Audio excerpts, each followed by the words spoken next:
Assalamualaikum warahmatullahi wabarakatuh. Alhamdulillah wassalatu wassalamu ala rasulillah wa ala alihi washabihi wa ba'du. Selamat berjumpa kembali para santriwati Madrasah Sanawiyah Qudusiyah Putri, khususnya yang kelas 8. Kita akan kembali untuk melanjutkan materi pelajaran nahwu pada bab kana wa akhwatuha.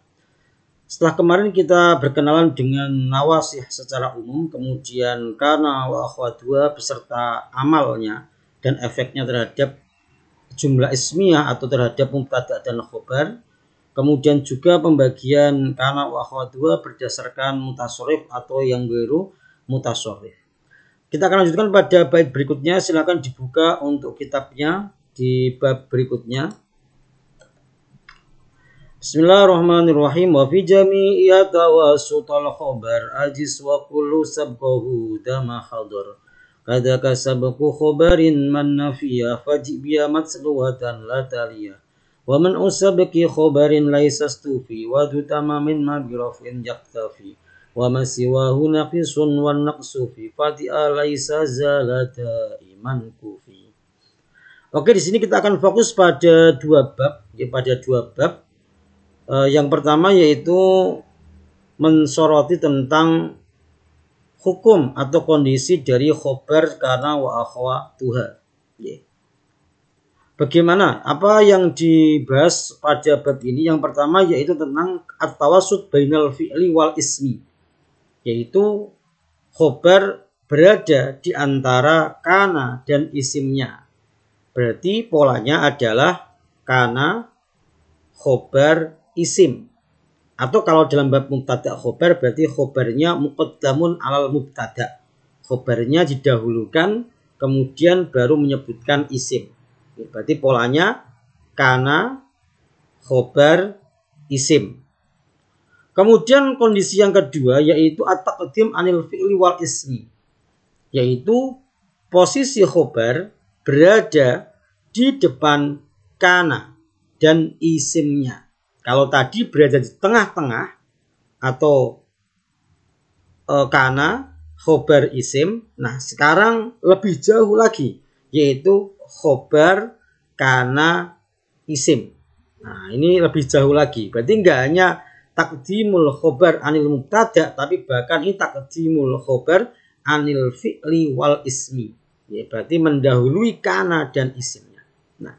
Kita bahas pada bagian yang pertama, pada bagian at-tawassut bainal fi'li wal ismi, yaitu kondisi khobar kana mendahului atau berada di antara isim dan fi'il dan isimnya.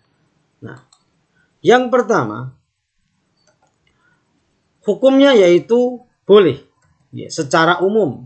Berarti kana atau khobarnya kana, khobarnya kana itu secara umum boleh berada di antara kana dan isimnya. Sebagaimana dulu khobar boleh didahulukan selama tidak menimbulkan bahaya. Dalam artian tidak ada hal yang mewajibkan dan juga tidak ada yang melarang, maka boleh-boleh saja khobarnya kana berada di antara kana dan isimnya. Sebagaimana khobar mubtada boleh berada di depan mubtada. Nah, itu Jadi pondasinya sama dengan mubtada dan khobar. Kalau khobar berada di depan mubtada, maka di kondisi ini juga berarti khobar boleh berada di depannya isim. Itu hukum yang lazim atau yang umum. Contoh di sini ada kana zaitun qaiman. Kana, kemudian ada isimnya dan ini ada khobarnya. Kana ono zaitun sopo zaid ko iman iku wong kang ngadeg. Nah, di sini ada kana, isim dan khobar. Ini kondisi normal. Maka boleh kita balik menjadi kana ko iman zaitun. Kana ono ko iman iku wong kang ngadeg, menjadi khobarnya kana, zaitun sopo zaid. Nah, ini jadi isimnya kana. Dan ini berlaku juga untuk semua, berlaku untuk semua akhwatnya atau saudara-saudaranya kana. Bagi contoh-contoh yang kemarin di pertemuan yang kemarin, sampean bisa balik seperti ini. Kita balik seperti ini. Selama, catatannya gini, selama tidak ada hal yang mewajibkan dan juga tidak ada yang melarang. Nah, kalau tadi boleh, berarti di sini ada dua hukum lagi, yaitu wajib tawassut. Berarti dia harus di depan isim. Dan juga nanti haram, hador maksudnya. Hador dalam artian tidak boleh, dalam artian harus berada di belakang isim. Dalam artian harus polanya urut karena isim khobar. Nah, kita akan breakdown satu persatu. Yang pertama yaitu kondisi di mana khobar wajib di antara kana dan isimnya. Berarti polanya kana, khobar, isim. Dan ini wajib. Tidak boleh, justru tidak boleh urut. Tidak boleh kana, isim, khobar. Tidak boleh. Kapan itu? Yaitu ketika isimnya mudhof pada dhamir yang kembali pada sesuatu dari khobar.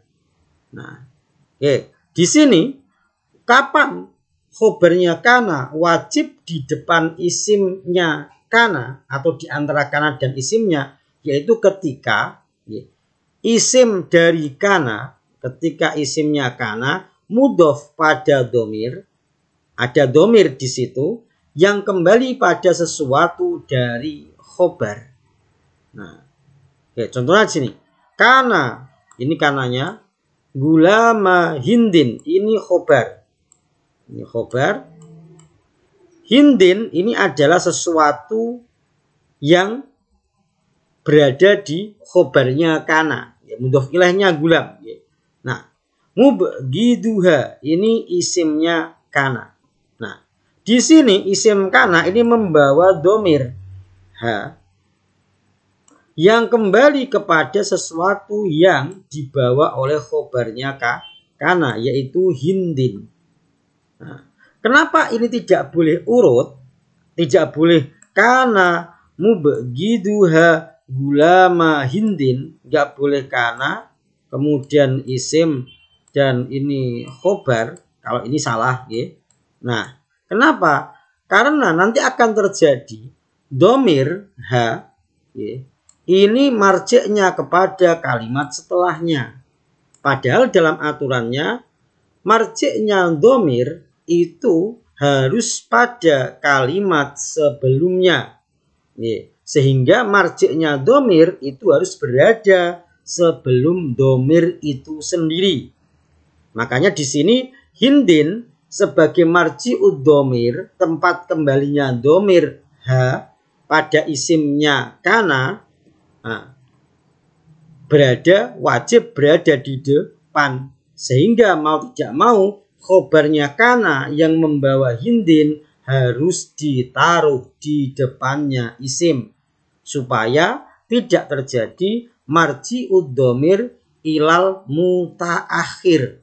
Nah, kembalinya dhamir kepada lafadz yang berada setelah dhamir. Nanti kalau dimanikan jadi ribet. Kana ono mubghiduha sopo wong kang ora seneng. Nah, hanya ini kembalinya kemana? Kan mosok hanya ini belum disebut tapi sudah marji'nya sudah ketahuan. Nah, kalau ini kan enak. Kana ono gulama hindin iku gulamnya hindun. Nah, kalau dulu makanya biasanya pembantune hindun mubghiduha sopo wong kang geting hindun. Nah, pembantunya hindun nggak suka sama hindun. Nah, itu seperti itu. Jadi enak karena marji'nya di depan, jadi hanya ini aman. Marji'nya aman. Itu yang pertama, yaitu wajib. Wajib ketika isim dari kana mudhof kepada dhamir yang kembali pada sesuatu dari khobarnya kana. Di sini ha ini marji'nya pada hindun yang dibawa oleh khobarnya kana. Nah, itu kondisi di mana khobar wajib di antara kana dan isimnya. Kemudian kita pada kondisi yang ketiga di mana hador atau tidak boleh mendahulukan khobarnya kana atas isimnya. Berarti polanya harus urut. Kana isim khobar, tidak boleh tadi kana khobar isim.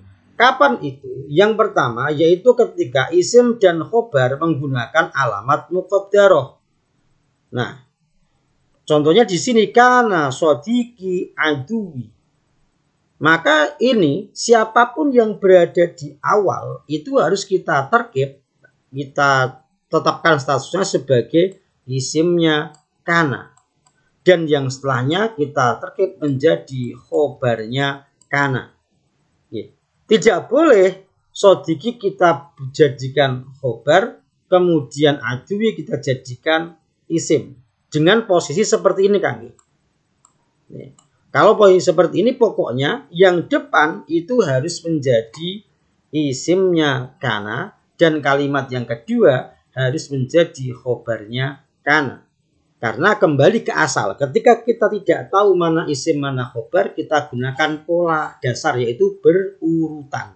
Nah, karena kan di sini kita nggak tahu karena alamatnya sama-sama muqaddarah. Karena di sini adalah kok ya mudhof pada ya mutakalim. Kana ono sodiki sopo koncoku aduwi iku ya musuhku, temanku ya musuhku sendiri. Nah, di sini sodiki jadi isimnya kana, alamat i'rabnya apa? Rofa, alamat i'rabnya dhammah muqaddarah. Sedangkan aduwi di sini jadi khobarnya kana, i'rabnya nasab, alamatnya fathah muqaddarah. Berarti sama-sama kita nggak tahu. Sama-sama nggak tahu, maka kita berlakukan hukum asal yang depan pokoknya yang jadi isim. Umpamanya kita balik kana aduwi sodiki, maka tetap aduwi yang jadi isimnya, sodiki jadi khobarnya. Jadi pokoknya siapapun yang berada di depan itu kita terkib jadi isimnya kana, sang setelahnya jadi khobarnya kana. Jadi terkibnya tetap walaupun kalimatnya sampai bolak-balik itu tetap yang depan menjadi isim, yang setelahnya menjadi khobar.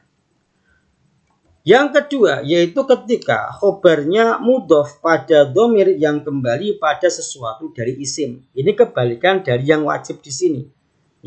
Berarti kalau tadi isimnya mudhof pada dhamir yang kembali pada sesuatu dari khobar, sekarang dibalik, khobarnya punya dhamir. Khobarnya punya dhamir yang kembali pada sesuatu dari isim. Alasannya sama. Marji'ud dhamir itu tidak boleh mutaakhir, tidak boleh ilal mutaakhir. Marji' dhamir tidak boleh kembali pada kalimat setelahnya, harus pada kalimat sebelumnya. Di sini kana ono gulamu hindin sopo budak lanangi hindun mubghidoha iku wong kang sengit sengit hindun. Nah, hanya kembali kepada hindun. Tidak boleh kana ono mubghidoha iku geting hindun gulamu hindin sopo budake hindun. Nah, ini kan menjadi rancu. Domirnya sudah ada, marjiknya belum ada. Maka ini salah, tidak diperbolehkan, haram. Berarti tidak boleh marji'ud domir ilal mutaakhir. Tidak boleh memarjikkan atau mengembalikan domir pada lafaz setelah domir, harus pada sebelumnya seperti ini. Kemudian yang terakhir, tidak boleh lagi ketika khobar jatuh setelah ilah. Khobarnya kana jatuh setelah ilah. Contoh di sini makana sholatuhum, makana ora ono apa sholatuhum, ibadai wong-wong kafir Quraisy indal baiti ing dalam ngersane Baitullah di depan Ka'bah illa mukaan angin dolanan, angin iku dolanan. Di sini mukaan ini jadi khobarnya kana. Nah, kenapa tidak boleh dibalik? Karena ini fokusnya adalah soal siapa yang jadi siapa yang dihasr dan siapa yang jadi mahsurnya. Di sini maka nasolatum indal baiti illa mukaan. Berarti kalau yang jatuh setelah illa adalah khobarnya kana, ya maka illa khobarnya kana di belakang. Khobarnya kana di belakang, tidak boleh di depan, tidak boleh makana illa, nggak boleh gitu, nggak boleh. Nah, ini hador, dilarang. Berarti 3 kondisi. Pertama, ketika isim dan khobar sama-sama alamatnya muqaddarah, sehingga tidak tahu mana rofa mana nasab, sehingga amannya kita urutkan saja. Yang kedua, khobarnya mudah pada domir karena domir wajib kembali kepada lafadz sebelumnya. Yang ketiga, jatuh setelah ilah. Pokoknya siapa yang jatuh setelah ilah harus bergeser ke belakang. Nah, itu 3 kondisi tawassut bainal fi'li wal ism. Kemudian kondisi yang kedua, at-taqdimu anil fi'li wal ism. Apakah boleh mendahulukan khobar di depan isim, depan fi'il dan juga isimnya? Kalau tadi tengah-tengah aman, bagaimana kalau sekarang lebih jauh lagi? Nah, yang pertama yaitu jawaz, boleh-boleh saja. Yaitu ketika tidak mendahului manafi yang menjadi syarat beramal. Berarti mazala, mabariha, mafatiha, manfaka. Tidak boleh berada di depan ma-nya. Tidak boleh berada di depan ma. Catat lagi, tak ulang. Tidak boleh mendahului ma. Mafhumnya kalau di tengah-tengah antara ma dengan fi'il berarti gak apa-apa. Nah, nanti kita akan jelaskan lewat contoh di bawah. Kemudian atau ma masdariyah dzarfiyah, tidak boleh di depan ma masdariyah dzarfiyah. Ini pada kasus dama karena di antara akhwatnya, karena yang punya syarat kedahuluan ma masdariyah dzarfiyah itu cuma dama. Nah, contoh di sini yang diperbolehkan. Iman kana zaidun. Iman jadi khobarnya kana. Kana di sini setelah khobar, kemudian zaitun ini isimnya kana. Iman kana zaitun. Aman ya, tidak ada manafi, tidak ada mamasdariyah. Ya, berarti di sini mutlak boleh. Yang ini mako iman zala zaitun. Nah, mako iman ora iku wong kang ngadeg zala lebar-lebar zaitun sopo zaid. Nah, di sini loh, tadi nggak boleh mendahului ma. Nah, ya tadi kan tidak boleh mendahului ma-nya. Tapi kalau berada di tengah-tengah, ini kan ma-nya di depan, zala di tengah, di belakang, tengah-tengahi khobar. Kalau ini boleh karena alasannya tidak mendahului ma nafi. Yang tidak boleh itu mendahului ma nafi. Berarti kalau berada di tengah-tengah antara ma dengan fiilnya, maka boleh. Ma iman zala zaitun. Nah, itu. Kemudian iman makana zaitun. Ini tatanya nggak boleh mendahului ma nafi. Nah, maka dilanjut yang menjadi syarat beramal. Sedangkan kana itu tidak harus ada ma-nya untuk bisa beramal. Sehingga ma di sini hanya ma nafi biasa, bukan syarat beramalnya kana. Berarti iman makana zaitun iku wong kang ngadeg, makana ora ono zaitun sopo zaid. Harusnya makana zaitun iman itu normalnya. Nah, ini yang abnormal, ini yang abnormal. Iman makana zaitun. Berarti di sini boleh berada di depan ma karena ma-nya hanya nafi tapi tidak menjadi syarat beramal tarfa'ul isma tansibul khobar. Makanya kalau umpamanya kalau dipraktekkan pada mazala tidak boleh, nggak boleh iman mazala zaitun. Alasannya karena ma-nya di situ sebagai syarat zala bisa beramal. Oke. Nah, ini nafi bukan syarat beramal. Kemudian yang ini mutoli'an lam yazal amrun. Ini juga loh. Tadi zala. Ini ada nafinya. Kok masih didahului sama khobar? Karena nafinya tidak pakai ma. Pokoknya intinya di sini lakonnya adalah apa? Ma. Berarti kalau nafinya menggunakan selain ma, boleh khobarnya di depannya. Nah, ini mutoli'an lam yazal amrun. Mutoli'an iku wong kang mutolaah, lam yazal ora lebar-lebar amrun sopo amr. Nah, di sini nafi syarat beramal tapi bukan ma. Ini tetap beramal, nah, cuma sayangnya nafinya tidak pakai ma. Coba kalau pakai ma, khobarnya nggak boleh di situ. Nah, ini karena pakainya lam bermakna nafi, ya sudah, maka di situ mutolian sebagai khobar bisa-bisa saja di depannya tanpa masalah. Kemudian contoh yang dama, mako iman dama zaitun. Nah, ini sama dengan yang di atas, mako iman dama zaitun. Nah, Nah, selagine iku wong kang ngadeg dama langgeng Zaidun sapa Zaid. Nah, di sini kalau kok imannya di depannya ma, ya itu tidak boleh. Tapi kalau berada di antara ma dan dama itu boleh. Pokoknya kuncinya di depan ma. Nah, kuncinya di depan ma. Jadi kalau berada di antara ma dan fiilnya tidak apa-apa. Nah, itu kuncinya di situ. Nah, tidak mendahului ma masdariyah dzarfiyah. Itu kondisi di mana boleh khobar mendahului fiil dan isimnya. Oke.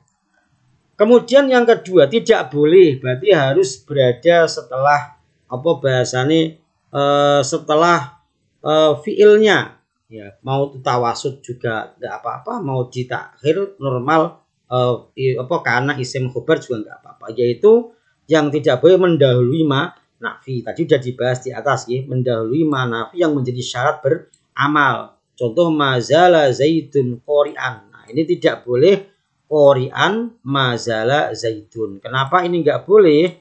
Nah, karena dia berada di depan ma nafi yang menjadi syarat beramalnya zala. Mazala qori'an zaidun boleh. Zala zaid mazala zaidun qori'an oleh, yang enggak boleh qori'an mazala zaidun. Kemudian yang kedua berarti sama tadi mendahului ma masdariyah dzarfiyah. Contohnya madama zaidun qori'an. Nah, ini yang boleh, ini yang benar. Yang ini ma qori'an madama zaidun. Ini yang tidak diperbolehkan. Ya, jadi intinya kata kuncinya tidak boleh takdim itu kalau berada di depan ma. Kemudian yang berikutnya laisa. Nah, ini kalau khobarnya laisa. Ini Imam Ibnu Malik, ya, pendapat Imam Ibnu Malik itu mengatakan khobarnya laisa tidak boleh berada di depan laisa. Ini contoh yang keliru, ya, contoh yang salah. Harusnya laisa qaiman zaidun atau laisa zaidun qaiman, itu yang hurufnya. Ini contoh yang tidak diperbolehkan. Qaiman laisa zaidun ini enggak boleh menurut Imam Ibnu Malik. Makanya untuk laisa ini memang masih ada perbedaan pendapat. Jadi kalau beberapa ulama mengatakan boleh-boleh saja, tapi Imam Ibnu Malik condong pada yang tidak boleh. Nah, itu pembahasan pertama tentang hukum khobar kana wa akhwatuha atau kondisi khobar kana wa akhwatuha. Oke, kita lanjut pada bahasan yang berikutnya. Kita mulai dari wadu tamamin ma birofin yaktafina sampai sini ya. Kalau tadi yang awal itu dari wafi jamiyah sampai sini, ini sekarang wadu tamamin ma birofin yaktafi. Oke. Kita bahas kana wa akhwatuha dari sisi kebutuhan makmul, kebutuhan makmul. Karena kan punya dua makmul, yaitu satu makmul marfu atau isimnya, yang kedua makmul mansub atau khobarnya. Nah, kita lihat kana wa akhwatuha dari sisi tentang butuhnya terhadap makmulnya. Ada dua. Yang pertama ada kana tam. Tam dalam artian mencukupkan dengan makmul marfu. Berarti kana di sini kalau dia masuk kategori tam itu boleh tidak ada khobarnya. Dalam artian hanya menyebutkan isimnya saja tanpa ada khobar di situ. Contohnya di sini wa in kana du usratin. Nah, ini makmul marfu'nya. Wa in kana lamun ono du usratin sapa wong kang ora mampu fanadhiratun, ini jawabnya in ila maisarah. Tidak ada, khobarnya tidak ada. Berarti sudah mencukupkan dengan isimnya saja tanpa perlu khobar. Ya, tanpa perlu khobar. Contoh yang lainnya, mada matis samawatu ardu, selagine langgeng opo as samawatu piro-piro langit wal ardulan bumi. Nah, ini isimnya dama tanpa menyebutkan khobar. Mada matis samawatu wal ardu. Kemudian contoh yang ketiga, fasubhanallahi hina tumsuna. Nah, kalau di sini khobarnya enggak makmul marfu'nya yaitu berupa domir, domir mustatir di sini tidak kelihatan. Tumsuna. Fasubhanallah, monggo maha suci Allah hina tumsuna nalikane manjing sore sapa sira kabeh, ada sapa sira kabeh, wahina tusbihuna lan nalikane manjing esuk sapa sira kabeh. Di sini lafadz tumsun dari kata amsa, amsa. Nah, itu kan juga termasuk akhwatnya kana, dia mencukupkan hanya dengan isimnya sapa sira. Kemudian tusbihuna juga sama dari asbaha yusbihu. Ini juga sama, hanya mencukupkan dengan isimnya tanpa memerlukan kontribusi dari khobar. Dicari khobarnya nggak ketemu. Ya, jadi kalau ada kana, apakah selalu ada khobarnya? Belum tentu. Ya, belum tentu. Kalau memang maknanya sudah bisa dipaham tanpa khobar, ya maka itu kita kategorikan namanya kana tam, mencukupkan dengan ma'mul marfu tanpa adanya ma'mul mansub. Kemudian yang kedua ada kana nakis. Kalau tadi mencukupkan dengan ma'mul marfu, maka otomatis kalau nakis ini yang sering kita praktekkan, yaitu ada isim, ada khobarnya. Berarti membutuhkan ma'mul marfu dan juga membutuhkan ma'mul mansub. Berarti dia punya isim, dia punya khobar. Contoh nih, mazala ora lebar-lebar sopo zaitun, ini isimnya zala, qori'an ini khobarnya zala. Maka mazala zaitun qori'an. Atau soro amrun mutasaddiqon, soro dadi amrun, ini isimnya soro, mutasaddiqon ini khobarnya soro. Ka soro dadi amrun sopo amr, mutasaddiqon iku kang sodaqoh. Nah, ini tam dan nakisnya pada kana wa khatuha. Nah, tambihun. Nah, sekarang kita bahas untuk persyaratannya nggak ada, nih. Tapi di sini kita langsung bagi saja. Berarti semua akhwatnya kana, ya termasuknya kana, itu bisa berlaku tam dan nakis. Berarti pada dasarnya dua hukum ini, baik tam maupun yang nakis, bisa dipraktekkan dalam akhwatnya kana. Jadi seperti itu. Berarti kadang ya nggak ada khobarnya, kadang butuh khobar. Berarti ibaratnya kana waktu ini bebas. Ibaratnya kalau mubtada kan harus ada khobarnya. Tapi kalau kana wahwatu itu nggak harus punya khobar. Udah isimnya cukup, maknanya bisa dipahami, selesai. Maka khobar tidak diperlukan. Nah, kecuali pada laisa, fatiha, dan zala. Makanya laisa, fatiha, zala daiman kufi. Wan naqsu fi fatiha laisa zala daiman kufi. Berarti selamanya untuk laisa, fatiha, dan zala, tiga orang ini, tiga kalimat, tiga akhwatnya kana ini harus ada khobarnya. Ya, harus ada khobarnya. Maka sih tidak bisa tam. Berarti kalau selain laisa, fatiha, zala itu bisa main dua kaki. Bisa tam, bisa nakis, tergantung kebutuhan saja. Kalau memang dia hanya butuh pada ma'mul marfu, ya sudah, maka kita berlaku tam. Tapi kalau memang dia butuh sama ma'mul mansub juga, ya udah berarti kita berlaku nakis. Hanya laisa, fatiha, dan zala yang tidak bisa tam. Tiga akhwatnya kana ini selalu berlaku nakis. Oke, cukup itu untuk keterangan pada pertemuan kali ini. Silahkan dicatat kembali dari awal tadi. Kalau ada yang janggal atau ada yang belum paham, ya bisa ditanyakan nanti ketika di kelas atau mungkin di kolom komentar juga diperbolehkan. Ya, jangan lupa dicatat, kemudian juga penjelasannya. Kalau memang ada yang perlu dicatat, catat saja sebagai tambahan keterangan. Kalau ada muskil, seperti biasa saya selalu membuka tangan untuk pertanyaan-pertanyaan. Insya Allah akan saya jawab. Kalau tidak bisa saya cari jawabannya terlebih dahulu. Oke, cukup sekian dulu dari saya. Walafu minkum. Assalamualaikum warahmatullahi wabarakatuh.